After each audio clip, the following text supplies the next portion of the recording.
Hello! Japan is a country that many people love. When talking about Japan, most people mention its culture, beautiful scenery, and the peaceful life in the land of the rising sun. However, Japan is also home to many intriguing cases, some of which take many years to solve. Today, let's analyze and learn about the case involving the disappearance of a Japanese couple that took 5 years for the police to uncover the truth.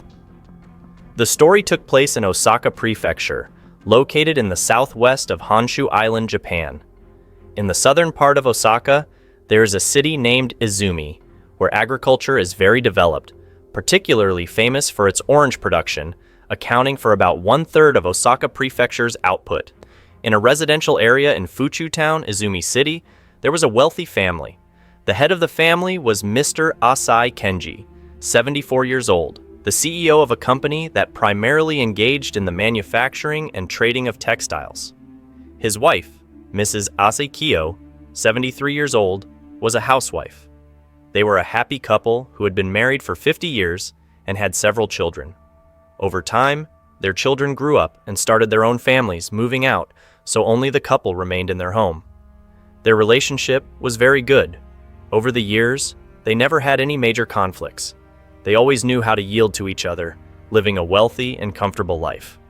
In the local community, they were known for their enthusiasm, often participating in community volunteer activities and helping those in need.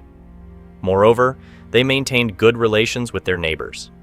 As the CEO of a company, Mr. Kenji was very dedicated and hardworking, managing his company well. By 2004, with the company's growth, its business had expanded to several neighboring cities. Everything seemed to be developing positively. However, no one expected that shortly after, a tragedy would befall this couple. On the morning of Saturday, December 4th, 2004, the Izumi City Police Station in Osaka Prefecture received a distress call. The caller was a man who reported that his parents, Mr. Asai Kenji, 74, and Mrs. Asai Kiyo, 73, had gone missing, and he could not contact them. The caller was the eldest son of the missing couple, who felt that something bad might have happened to his parents and hoped the police would quickly investigate. Upon investigation, the police learned that one of the missing persons, Mr. Asai Kenji, was the CEO of a local company situated right next to their home. The incident occurred on Friday evening at 8:30 p.m. when Mr. and Mrs. Kenji left their house, and no one heard from them afterward.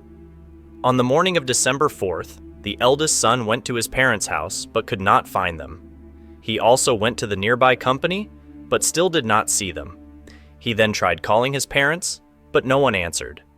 In his father's office, the eldest son found traces of blood.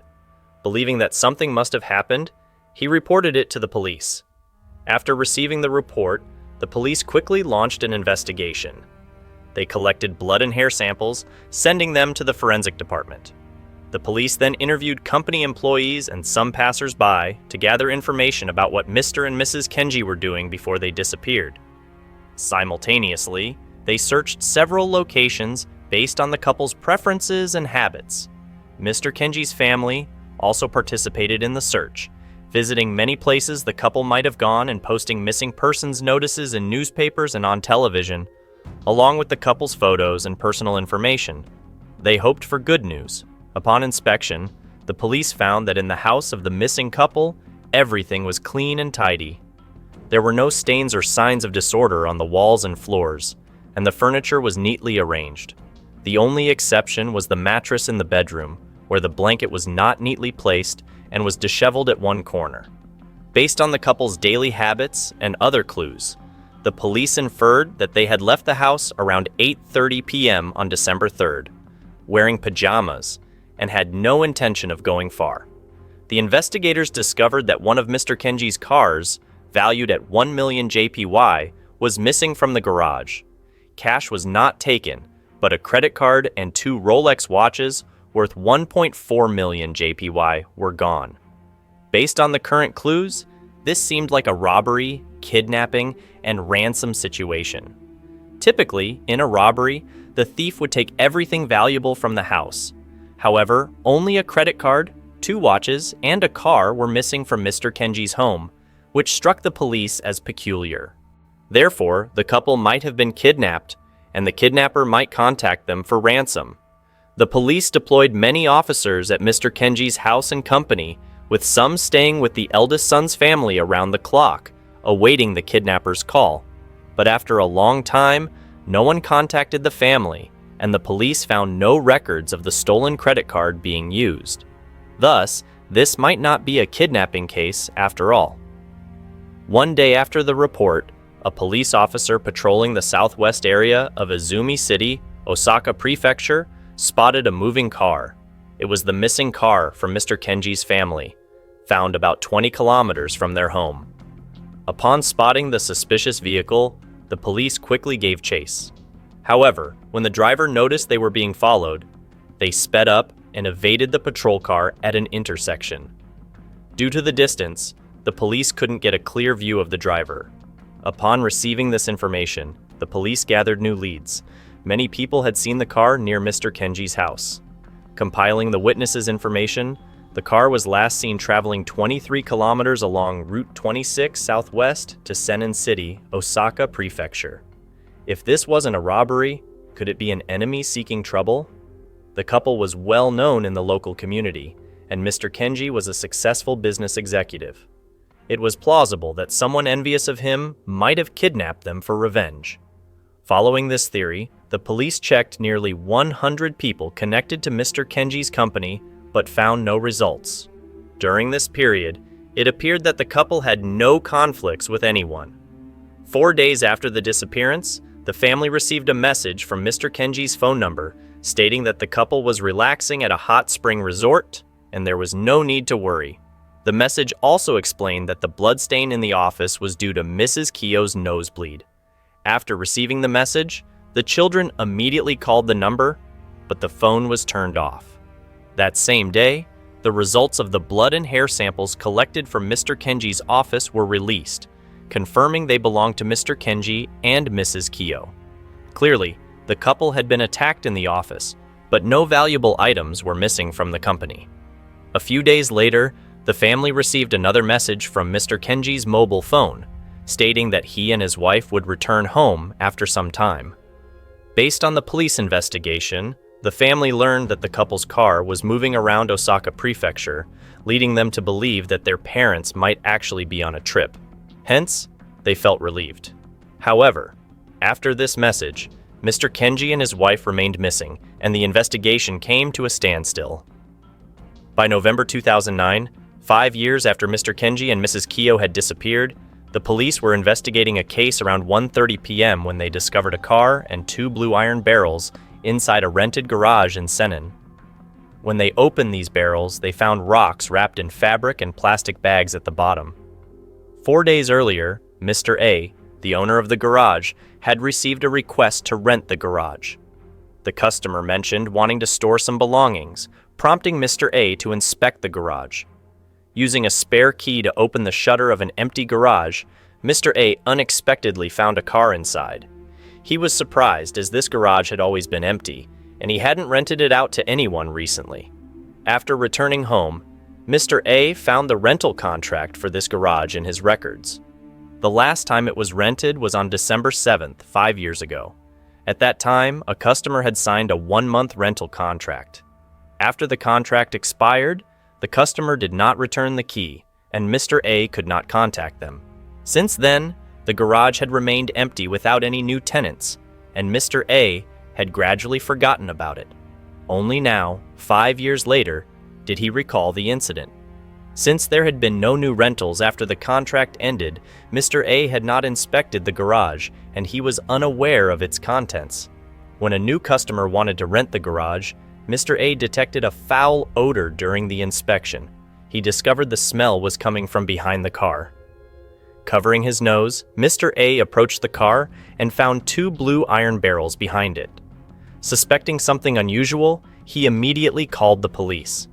Initially, the police did not take the report seriously, but 2 days later, they sent officers to investigate. That afternoon, the police discovered a murder scene. The items wrapped in green plastic bags and taped to the sand in the barrels were not rocks, but human bodies. Upon examination, The forensic team determined that the victims were an adult couple, both suffering severe head injuries, with the female victim having multiple fractures. Due to the advanced decomposition of the bodies, the cause of death and the exact time of death could not be determined, though it was estimated to be several months to a few years prior. Investigators surveyed the surrounding area, and local residents reported frequently complaining about the foul odor from the garage. The garage business wasn't thriving, with many garages remaining unused for long periods. Based on the car's license plate, the police identified the owners as the missing couple from Izumi City. They suspected the bodies found in the barrels belonged to this couple. Further investigation revealed that from December 4th to 6, 2004, shortly after the couple disappeared, their car had traveled from Izumi City to Sennin City via Route 26, and then to various other locations within the city. Forensic identification confirmed that the bodies found in the garage were indeed Mr. Kenji and Mrs. Kiyo. Their time of death likely coincided with their disappearance. Inside the car, the police found a half-used sandbag, with sand matching that in the barrels. The barrels showed no signs of rust or damage and were still relatively new. According to Mr. A's rental records, the person who had rented the garage was named Suzuki Fujiaki, a 42-year-old construction worker employed by the Ishiage Company in central Osaka. According to his boss, Fujiaki was diligent, never took leave, and did not engage in drinking or gambling. He had no conflicts with his colleagues and was generally considered a good person. The police suspected Fujiaki Suzuki, the garage renter, was connected to the case. They quickly located him and commenced questioning. 5 years ago, Fujiaki worked at a construction company in Izumi, which was then preparing to build a house for Mr. and Mrs. Kenji. Fujiaki was in charge of the interior decoration of this house. On December 7th, 2004, exactly 4 days after the couple disappeared, he rented a garage. After the contract expired, he stopped communicating with Mr. A and did not return the garage door key. With these clues, Fujiaki became a suspect in this case.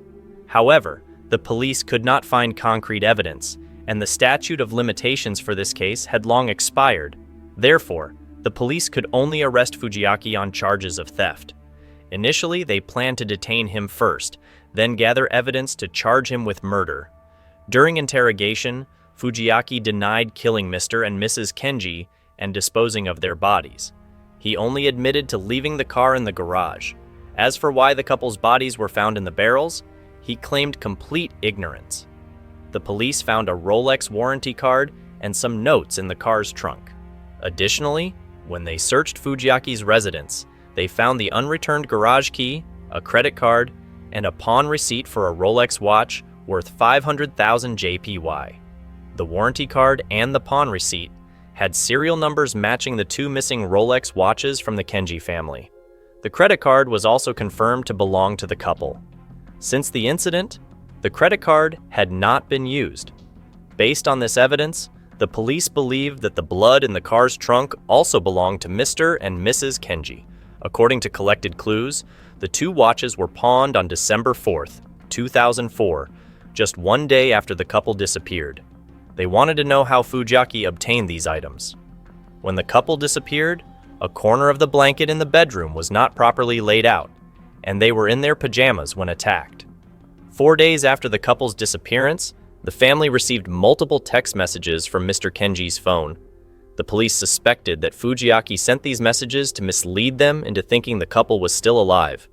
They doubted that the blood in the couple's office was from a nosebleed, but rather from an attack and their subsequent removal from the office before they vanished completely. To cover his tracks, the perpetrator used the victim's phone to send emails and messages, deceiving everyone into believing the victims were still alive. The police speculated that Fujiaki broke into the couple's office to steal. Since Mr. Kenji's house was next to the company and the walls were thin, Mr. Kenji heard the commotion. Immediately, the couple got out of bed in their pajamas and went to check the office next door, where they were attacked. It's likely that Mr. Kenji caught Fujiaki rummaging through their belongings. Upon being discovered, Fujiaki, out of anger and embarrassment, attacked the couple. Mr. Kenji, being elderly, couldn't escape and suffered a severe head injury, causing him to fall unconscious with blood soaking the floor. Mrs. Kiyo, who followed her husband, was also attacked. After committing the crime, Fujiaki dragged each person into the car's trunk. He then sneaked into their house to find valuables, hurriedly taking the watches and the credit card before fleeing the scene in fear. When questioned by the police, Fujiaki denied the theft and murder, claiming he only pawned the watch at a friend's request. He said he rented the garage at the friend's request. However, Fujiaki gave vague answers about this friend's identity and claimed he didn't know how to contact them. A month and a half after Fujiaki's arrest, forensic analysis confirmed that the blood in the car's trunk belonged to the Kenji couple. Additionally, investigators found Fujiaki's fingerprints and DNA on the 2 iron barrels. Confronted with this irrefutable evidence, Fujiaki admitted to disposing of the bodies, claiming he did so at his friend's request, driving the Kenji couple's bodies to the garage and storing them in the barrels he had bought. However, he maintained that he did not kill the couple and didn't know how they died. 6 years after the incident, although the Osaka police had not obtained direct physical evidence like the murder weapon, they had collected substantial other evidence over more than a year of investigation. The police officially arrested Suzuki Fujiaki on charges of murder and theft. Additionally, he had pawned 2 Rolex watches and received 500,000 JPY, most of which he had spent. Since there was no evidence that he had shared the money with anyone else, his claim about a close friend was proven false. That person did not exist. Fujiaki admitted to using the mobile phone on the subway to send text messages to the family, but he insisted that he was directed to do so by someone else. On December 24, 2010, the Osaka prosecutor's office indicted Suzuki Fujiaki on charges of murder and robbery. Fujiaki remained silent and did not confess. Although the prosecutor's direct evidence was limited, the series of indirect evidence was sufficient to prove his guilt. Suzuki Fujiaki, born in 1967 in Osaka, was 42 years old at the time. He worked at a construction company in central Osaka and lived in an apartment provided by the company. In 1984, at the age of 17, Fujiaki dropped out of high school and started living independently, doing electrical and construction work around Osaka. In September 2003, at the age of 36, he joined a construction company in Sanan, Osaka, and performed various jobs. This company was building a new house for a customer who was the director of a textile company. After stabilizing his job, Fujiaki began working on the house's premises with other colleagues. Although he had met Mr. Kenji and Mrs. Kiyo a few times, they only exchanged greetings and did not interact much. During Fujiaki's tenure, a 400,000 JP Rolex watch went missing from Mr. Kenji's car, followed by another 300,000 JPY Rolex watch. Additionally, large sums of cash from the Kenji household were stolen several times. Due to the ongoing construction, many people came and went daily, and the couple did not know who had taken their belongings. They were very angry and repeatedly called the construction company's owner to complain. The owner suspected Fujiaki was the culprit and questioned him, but he claimed to know nothing. Lacking evidence, the owner could not take any action against him. Later, Fujiaki repeatedly collected money on behalf of the company, but did not return it, spending it instead. When the company discovered this, they fired him. It was known that Fujiaki spent money recklessly and had no financial management plan, borrowing money when he ran out. By the end of 2004, at 37, he was deeply in debt, owing millions of JPY due to his extravagant spending. To repay his debts, Fujiaki targeted Mr. and Mrs. Kenji's company. On the night of the crime, he sneaked into their office and was discovered. To cover his tracks, he murdered the couple. 9 years after the incident, Fujiaki was brought to trial at the Osaka District Court. He was charged with intentional murder and theft. In court, Fujiaki admitted his crimes but denied certain aspects. He claimed he only participated in theft, destruction, and body disposal, insisting he was not involved in the Kenji couple's deaths and that the actual killer was someone else.